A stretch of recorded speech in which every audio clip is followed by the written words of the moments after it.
ऐसा क्या हुआ कि महाभारत का सबसे महान धनुर्धर, जिसकी एक बाण से रणभूमि कांपती थी, जिसके आगे देवता भी नतमस्तक होते थे, वही अर्जुन एक दिन किन्नर बन गया?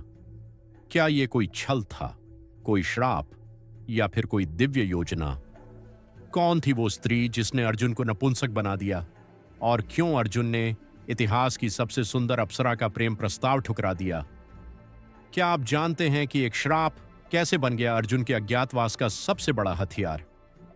ये सिर्फ एक कथा नहीं, ये है संयम बनाम मोह की एक अमर गाथा, एक ऐसा अध्याय जहां अर्जुन ने युद्ध नहीं बल्कि अपने आप पर विजय पाई। आइए जानते हैं इस कथा को।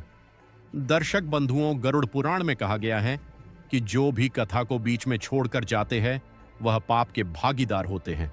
और यदि आप सच्चे सनातनी हैं तो इस कथा को पूरा सुनें और चैनल को सब्सक्राइब करें। आइए शुरू करते हैं इस कथा को, जहां भगवान शिव और अर्जुन के बीच घनघोर युद्ध हुआ। एक योद्धा जो अर्जुन के नाम से जाना गया, एक देवता जो महादेव के नाम से पूजे गए। जब इन दोनों की भेंट एक युद्ध भूमि में हुई तो कौन जीता और कौन झुका? महाभारत का युद्ध बस आरंभ होने को था। कुरुक्षेत्र की धरती रणभूमि में बदलने को तैयार थी। कौरव और पांडव दोनों सेनाएं अपने अपने पक्ष के लिए सर्वश्रेष्ठ योद्धाओं और दिव्यास्त्रों को जुटाने में लगी थीं। उसी समय पांडवों के बीच का एक योद्धा अर्जुन चल पड़ा हिमालय की गहराइयों में देवताओं से दिव्यास्त्र प्राप्त करने। हिमालय की बर्फीली चोटियों पर सुबह की पहली किरणें बिखर रही थीं। शीतल हवा देवताओं के स्पर्श जैसी लग रही थी। कहीं दूर हिम की परतों पर चंद्रमा की अंतिम छाया अब भी कांप रही थी।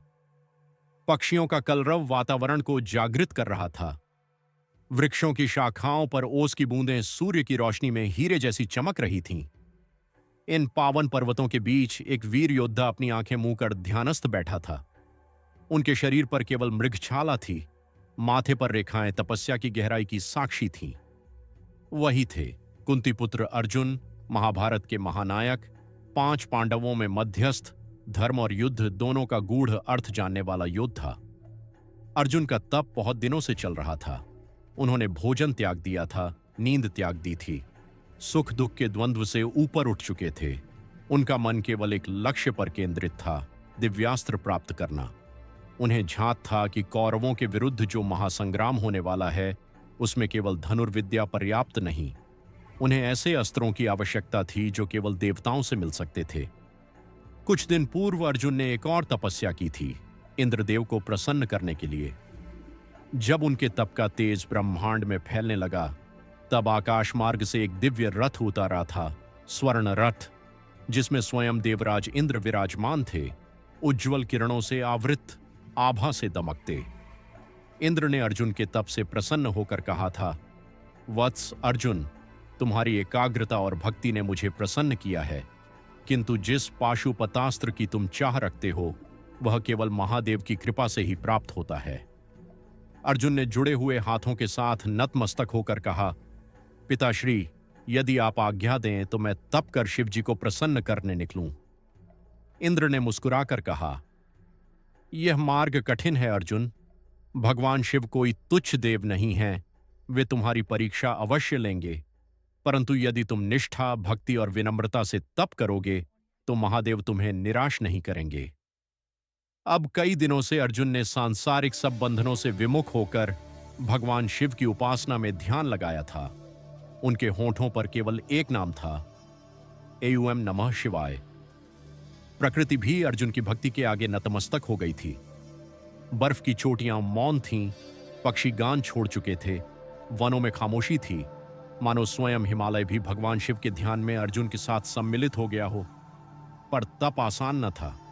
कभी ज्वर आता, शरीर कांप उठता, कभी हिमवर्षा इतनी तेज होती कि अर्जुन का शरीर नीला पड़ जाता, कभी भूख से आंतें सिकुड़ जाती मगर अर्जुन की आंखें बंद रहती, मन एकाग्र रहता। कभी कभी वे अपनी आत्मा से बात करते, क्या मैं योग्य हूं उस अस्त्र का? क्या मैं भगवान शिव को प्रसन्न कर पाऊंगा? क्या यह युद्ध जो कुरुक्षेत्र में होगा मेरे जीवन की पूर्णता का कारण बनेगा या मेरी परीक्षा का? एक रात जब तापमान शून्य के नीचे चला गया तब अर्जुन मूर्छित हो गए। लेकिन अगले दिन जब सूरज की पहली किरण पड़ी, उन्होंने आंखें खोलीं, कमर सीधी की, फिर से ध्यान में बैठ गए। इंद्र देवलोक से देख रहे थे। उन्होंने अपने सभासदों से कहा, देखो, यह मेरा पुत्र है। यह वही अर्जुन है जो एक दिन धर्म की रक्षा के लिए अपना सर्वस्व न्यौछावर करेगा। आज वह पाशुपतास्त्र की ओर अग्रसर है, पर उसे अभी और अग्नि परीक्षाओं से गुजरना होगा। देवताओं की सभा में जब अर्जुन के तप की चर्चा हुई, तब कैलाश पर बैठे भोलेनाथ ने भी आंखें खोलीं। उन्होंने मुस्कुराकर माता पार्वती से कहा, यह अर्जुन तप कर रहा है। देखो पार्वती, इसका तप बल अत्यंत प्रबल है। इसे परीक्षा तो देनी ही होगी। स्वयं मैं ही इसकी परीक्षा लूंगा। दिन बीतते जा रहे थे। हिमालय के गहन वन, जहां न मनुष्य की ध्वनि थी, न ही सभ्यता का कोई स्पर्श, वहां केवल एक साधक था, अर्जुन। अब उनकी भक्ति और अधिक गहन हो गई थी। शरीर क्षीण हो गया था, मगर तप की ज्वाला और तेजस्वी हो चुकी थी। बाल बिखरे हुए, आंखें अर्धमुद्रित, पर चेहरे पर अद्भुत शांति थी। हाथ जोड़कर वे ध्यानस्थ होते और मन ही मन गाते, हे महादेव, त्रिपुरारी, नीलकंठ, तुम्हारे दर्शन के बिना यह जीवन अधूरा है। मुझ पर कृपा करो प्रभु। पाशुपतास्त्र दो या नहीं, पर मुझे स्वयं में लीन कर लो। हर सुबह जब सूरज पर्वत की चोटी से झांकता, उसके पहले ही अर्जुन शिवनाम में लीन हो जाते। दिन ढलता, रात्रि आती, भयंकर शीत उन्हें घेरती, पर वे अडिग रहते। वन में हिंसक पशु घूमते, पर अर्जुन की तपस्या ने उन्हें भी शांत कर रखा था। कैलाश पर बैठे शिवजी मुस्कुराए। पार्वती जी ने पूछा, नाथ, क्या अब समय आ गया है? शिवजी ने उत्तर दिया, हां पार्वती, अर्जुन की भक्ति अब अपने चरम पर है। अब उसकी परीक्षा होगी। वह क्षत्रिय है, पर उसका अहम अभी तक अंश मात्र जीवित है, और जब तक वह अहम टूटेगा नहीं, तब तक वह पाशुपतास्त्र का अधिकारी नहीं हो सकता। महादेव ने अपने गणों को आदेश दिया और एक मायावी दैत्य को सूअर के रूप में भेजा गया। वह सूअर हिमालय के उसी वन की ओर भागा जहां अर्जुन तप कर रहे थे। यह कोई सामान्य सूअर नहीं था। उसकी आंखों में लाल अग्नि थी। शरीर इतना विशाल था कि उसके पांवों से धरती कांपती थी। वह दौड़ता हुआ आया, पेड़ गिराता, चट्टानों को चीरता और आखिरकार अर्जुन के समीप पहुंच गया। अर्जुन, जो अभी तक ध्यानस्थ थे, एकाएक चौकन्ने हुए। उनकी क्षत्रिय वृत्ति जाग उठी। सामने हिंस्र सूअर को देखकर उन्होंने अपनी धनुष उठाई, गांडीव। उनकी आंखों में अब संयमित क्रोध था और युद्ध के प्रति निष्ठा। उन्होंने बाण उठाया, धनुष चढ़ाया और सूअर की ओर निशाना साधा, और तभी एक वनवासी झरनों की ओर से तेजी से दौड़ता हुआ आया। शरीर पर जानवर की खाल, गले में हड्डियों की माला, भुजाओं पर चूर्ण लगाए हुए, आंखों में जंगली ज्योति। यह कोई और नहीं, स्वयं महादेव थे, किरात रूप में। उन्होंने अर्जुन को रोका और ऊंचे स्वर में कहा, ठहरो, यह शिकार मेरा है। इसे मैंने पहले देखा था और मैं ही इसे मारूंगा। अर्जुन ने तपस्वी की विनम्रता छोड़ एक योद्धा की दृढ़ता से उत्तर दिया, हे वनवासी, यह भूमि मेरी तपोभूमि है। यह सूअर मेरे क्षेत्र में आया है, अतः यह मेरा शिकार है। आप हटिए और मुझे अपने कर्तव्य का पालन करने दीजिए। किरात हंसे और बोले, युद्ध के पहले ही तुम अधिकार की भाषा बोलते हो? यदि तुम में शक्ति है तो इस सूअर को मुझसे पहले मारकर दिखाओ। दोनों योद्धाओं ने एक साथ अपने बाण छोड़े। सूअर के हृदय पर एक साथ दो बाण लगे। वह भूमि पर गिर गया। अब विवाद हुआ, शिकार किसका? किरात बोले, मैंने बाण पहले छोड़ा था, यह शिकार मेरा है। अर्जुन ने उत्तर दिया, तुम्हारा बाण हो या मेरा, उससे क्या? यदि युद्ध की इच्छा है तो मैं अर्जुन तुम्हारी चुनौती स्वीकार करता हूं। वन गूंज उठा। गांडीव से निकले बाण जैसे पर्वतों को काटते थे। अर्जुन ने पूरी शक्ति झोंक दी। वह शत्रु के रूप में किरात को कमजोर समझ बैठे थे, परंतु हर बार किरात उनके बाणों को या तो ढाल देते या सरलता से काट देते। अर्जुन की सांसें तेज होने लगीं। उन्होंने अग्निबाण, वायुबाण, नागबाण तक छोड़े, पर किरात अचल खड़ा रहा। लंबा युद्ध चलता रहा। अर्जुन की देह थकने लगी। उनके कपोलों पर पसीना, माथे पर शिकन, और तभी किरात का एक बाण सीधे अर्जुन की छाती में लगा। अर्जुन गिर पड़े, हांफते, लहूलुहान। उनकी आंखों में अब भय नहीं था, पर एक चेतना जाग उठी। ये कोई साधारण वनवासी नहीं हो सकता। अर्जुन उठे कांपते हुए, पास की मिट्टी उठाई और वहां एक छोटा सा शिवलिंग बनाया। हाथ कांप रहे थे पर मन शांत था। उन्होंने आंखें मूंदी और अपनी कंठमाला उतारकर शिवलिंग पर चढ़ा दी। फिर बोले, हे भोलेनाथ, यदि मैं सच्चे मन से तप कर रहा हूं तो मेरी यह माला शिवलिंग पर ही रहनी चाहिए, यदि नहीं तो मैं अपने अस्तित्व को असत्य मानूंगा। जब उन्होंने आंखें खोलीं तो माला शिवलिंग पर नहीं थी, वह माला उस वनवासी के गले में थी। अर्जुन की आंखों में श्रद्धा के आंसू आ गए। उन्होंने झुककर कहा, मैंने आपको पहचाना नहीं प्रभु, कृपा करें, क्षमा करें। किरात मुस्कुराए, आंखें बंद कीं और अगली ही क्षण धरती हिल उठी, आकाश कांप उठा, वन की सारी दिशाएं त्रस्त हो गईं। किरात का स्वरूप मिट गया और वहां प्रकट हुए त्रिनेत्रधारी, जटाधारी, नीलकंठ भगवान शिव। उनके साथ दिव्य माता पार्वती भी थीं। उनके दर्शन से अर्जुन की आत्मा पुलकित हो उठी। वह भूमि पर गिर पड़े, आंखों से अश्रुधारा बह रही थी। शिवजी ने कहा, वत्स अर्जुन, तूने तप, युद्ध और भक्ति तीनों की परीक्षा उत्तीर्ण की है। अहंकार छोड़ा, सत्य अपनाया। आज से तू पाशुपतास्त्र का अधिकारी है। शिवजी ने अपना हाथ उठाया। एक दिव्य प्रकाश उनकी हथेली से निकला और अर्जुन के हृदय में समा गया। तभी आकाशवाणी हुई, युद्ध आने वाला है। धर्म की रक्षा के लिए तू आज से केवल योद्धा नहीं, शिव का वाहन भी है। अर्जुन ने सिर झुकाकर कहा, प्रभो, मैं आपका शिष्य हूं। मेरी आत्मा अब अहंकार से मुक्त है। अब मैं केवल कर्म में समर्पित हूं। भगवान शिव के अंतर्धान होने के बाद वन में अब एक अद्भुत शांति छाई हुई थी। वायु स्थिर थी, पत्तों की सरसराहट रुक गई थी और पक्षियों ने अपने स्वर रोक लिए थे। शिवजी और पार्वती जी अंतर्धान हो चुके थे, परंतु उनका आशीर्वाद अर्जुन के भीतर रह गया था, पाशुपतास्त्र, जो अब उनके हृदय में दिव्य ऊर्जा बनकर धड़क रहा था। अर्जुन ने गहराई से सांस ली। उनकी आंखों में नमी थी, लेकिन यह नमी हार की नहीं, अपितु उस परमानंद की थी जो आत्मा को ईश्वर से मिल जाने के बाद अनुभव होती है। एकाएक आकाश में सुनहरी किरणें फूटने लगीं। दिशाओं में दिव्य गंध फैल गई, चंपा, केवड़ा और पारिजात की। हरे भरे वृक्षों से झड़ते पत्ते मानो स्वर्ग से आ रही वीणा की धुन पर थिरकने लगे। अर्जुन ने आकाश की ओर देखा। वहां एक दिव्य रथ 7 स्वर्णिम घोड़ों द्वारा खींचा जा रहा था, मणियों से जड़ा हुआ। उस रथ में बैठा एक तेजस्वी पुरुष उतर रहा था। सिर पर मुकुट, हाथ में वज्र, शरीर पर दिव्य आभा। वह कोई और नहीं, स्वयं देवराज इंद्र थे। अर्जुन उठ खड़े हुए। उनके मुख पर श्रद्धा और आश्चर्य दोनों के भाव थे। अर्जुन विनीत स्वर में बोले, देवेंद्र, आप? मैं धन्य हो गया। एक साथ त्रिदेवों की कृपा, पहले श्री कृष्ण, फिर महादेव और अब आप। इंद्र जी मुस्कुराए। उनकी दृष्टि स्नेह से भरी थी। इंद्र बोले, पुत्र, यह तेरा तप, निष्ठा और विनम्रता ही है जिसने स्वर्गलोक को भी स्पर्श कर लिया। अब समय आ गया है जब तुझे उन दिव्य शस्त्रों का अधिकारी बनाया जाए जिनका प्रयोग केवल देवता करते हैं। अर्जुन का हृदय प्रसन्न हुआ, परंतु एक क्षण को उन्होंने दृष्टि झुकाई और बोले, देवराज, मेरे पांव अभी इस धरती से जुड़े हैं। मैं उस भारत भूमि का पुत्र हूं जिसने मुझे धर्म और कर्म का ज्ञान दिया है। क्या मैं इन दिव्य शस्त्रों के योग्य हो गया हूं? इंद्र बोले, यही विनम्रता तुझे योग्य बनाती है अर्जुन। स्वर्ग की यात्रा एक वरदान नहीं, एक परीक्षा है। वहां तू केवल दर्शक नहीं होगा, बल्कि उन दिव्य योद्धाओं का संग पाएगा जिनकी स्मृति भी मृत्यु लोक में दुर्लभ है।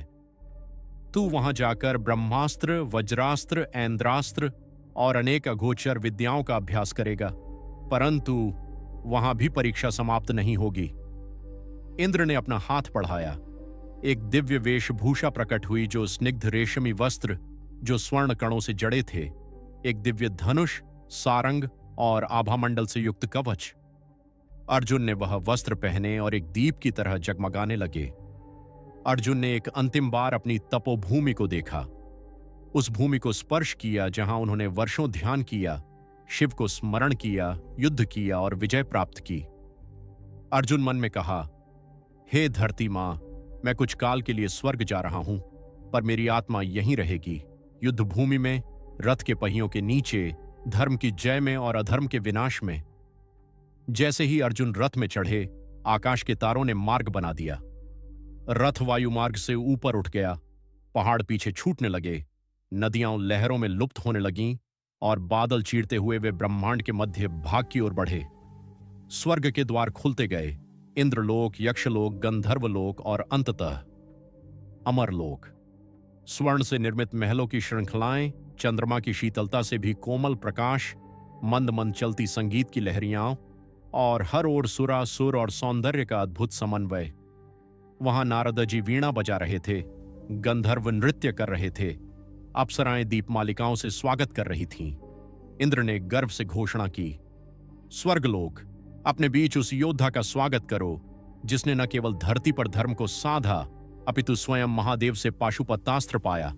अर्जुन अब केवल मनुष्य नहीं रहा, वह देवों का सहयोगी है। देवलोक स्वर्ग गूंजित हो उठा, पुष्प वृष्टि होने लगी। देवराज ने अर्जुन को अपने आसन के निकट स्थान दिया।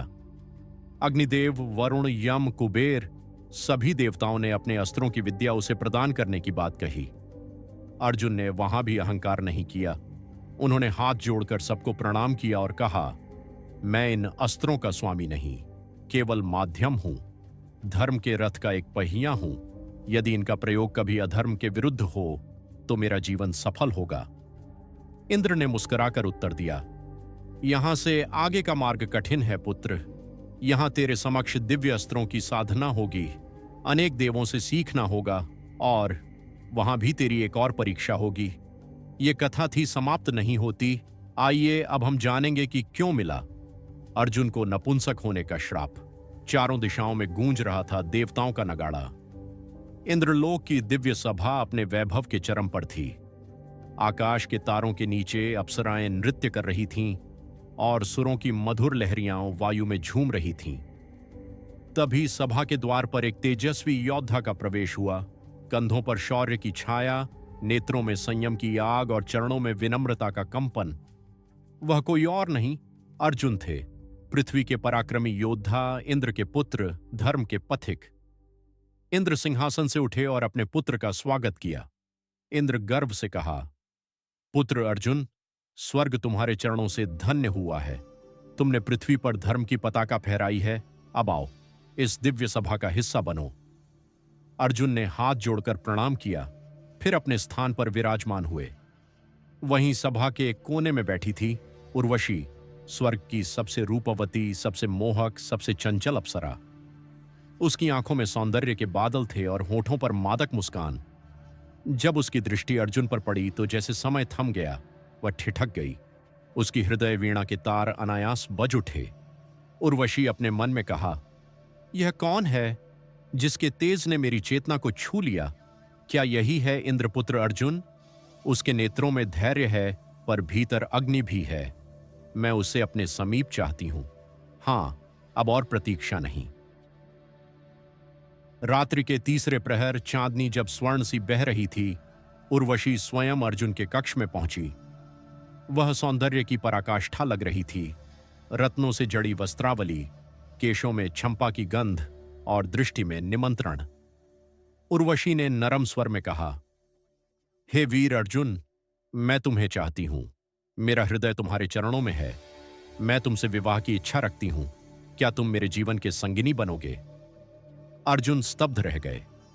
उन्होंने उर्वशी को देखा, पर वह दृष्टि वासना से नहीं, सम्मान से भरी थी। कुछ क्षण मौन रहा, फिर गहरी सांस ली। अर्जुन बोले, देवी उर्वशी, आप माता तुल्य हैं। आप मेरे पूर्वजों की संगिनी रही हैं। जब राजा पुरूरवा स्वर्ग आए थे, तब आप उनके साथ थीं। मैं कैसे आपकी इच्छाओं को स्वीकार कर सकता हूं? यह धर्म के विरुद्ध है। उर्वशी क्रोध से कांपती हुई बोली, माता, क्या मैंने तुम्हें पुत्रवत देखा? तुमने मेरा अपमान किया है अर्जुन। तुम्हारे जैसे पुरुष को स्त्रियों का प्रेम समझ में नहीं आएगा। सुनो, मैं तुम्हें श्राप देती हूं। तुम नपुंसक हो जाओगे। तुम्हारे भीतर स्त्री को सुख देने की शक्ति नहीं बचेगी। वातावरण बोझिल हो गया। एक क्षण में सभा का तेजस्वी वीर भय और लज्जा में डूब गया। अर्जुन भागते हुए इंद्र के पास पहुंचे और अपनी पीड़ा सुनाई। अर्जुन बोले, पिताश्री, मैंने तो केवल धर्म की रक्षा की, फिर मुझे इस रूप में क्यों दंड मिला? इंद्र ने मुस्कुराकर अपने पुत्र की पीठ पर हाथ रखा और इंद्र बोले, पुत्र, तुमने धर्म का सही पालन किया है। उर्वशी को यह झांत नहीं था कि वह तुम्हारी माता तुल्य है। मैं उससे बात करूंगा। उर्वशी को फिर से बुलाया गया। अब उसके चेहरे पर अहंकार नहीं, लज्जा थी। इंद्र ने दृढ़ स्वर में कहा, उर्वशी, अर्जुन ने धर्म की रक्षा की है। तुम्हारा अतीत पुरुरवा से जुड़ा है और अर्जुन उन्हीं की संतान है। तुम्हारा प्रेम प्रस्ताव अनजाने में धर्म विरुद्ध था। उर्वशी नतमस्तक होकर बोली, राजन, मैं अपने श्राप को वापस नहीं ले सकती, परंतु एक उपाय है। अर्जुन जब चाहे इस श्राप का उपयोग कर सकेगा। यह उसकी इच्छा पर निर्भर रहेगा। कालचक्र घूमा। अज्ञातवास का समय आया। पांडवों को 1 वर्ष के लिए अपने अस्तित्व को छिपाना था, अन्यथा 13 वर्ष की तपस्या व्यर्थ हो जाती। अर्जुन ने उस श्राप को वरदान में बदला और बन गए बृहन्नला। केशों को संवार कर, कंचुक पहनकर, स्वर को कोमल बनाकर अर्जुन ने एक स्त्री का रूप धारण किया। विराट नगर पहुंचे। वहां राजकुमारी उत्तरा को नृत्य और संगीत सिखाने लगे। उनकी हर चाल में संयम, हर शब्द में मधुरता और हर भाव में शिक्षा थी। उत्तरा उन्हें गुरु मानती थी। राजदरबार उन्हें आदर देता था। किसी को नहीं पता था कि इस किन्नर के भीतर महाभारत का सबसे बड़ा धनुर्धर छिपा है, वह योद्धा जिसने कामनाओं को ठुकराकर धर्म का मार्ग अपनाया। समय बीता, अज्ञातवास पूर्ण हुआ। अर्जुन ने अपना वास्तविक रूप धारण किया और युद्ध की ओर बढ़े। और जब महाभारत समाप्त हुआ तो वही उत्तरा अर्जुन के पुत्र अभिमन्यु की पत्नी बनी। यह कहानी अर्जुन की महानता की है, जहां वीरता केवल रणभूमि में नहीं, संयम और धर्म की रक्षा में भी होती है। जिसने उर्वशी के सौंदर्य को देखा पर अपनी दृष्टि नहीं डगमगाई, जिसने एक श्राप को भी साधना बना दिया और उस साधना से इतिहास रचा। तो दर्शक बंधुओं, आपको यह कथा कैसी लगी? अगर यह कथा आपको पसंद आए तो इस वीडियो को लाइक करें और ऐसी ही रहस्य भरी कथाओं को सुनने के लिए हमारे चैनल को सब्सक्राइब करें।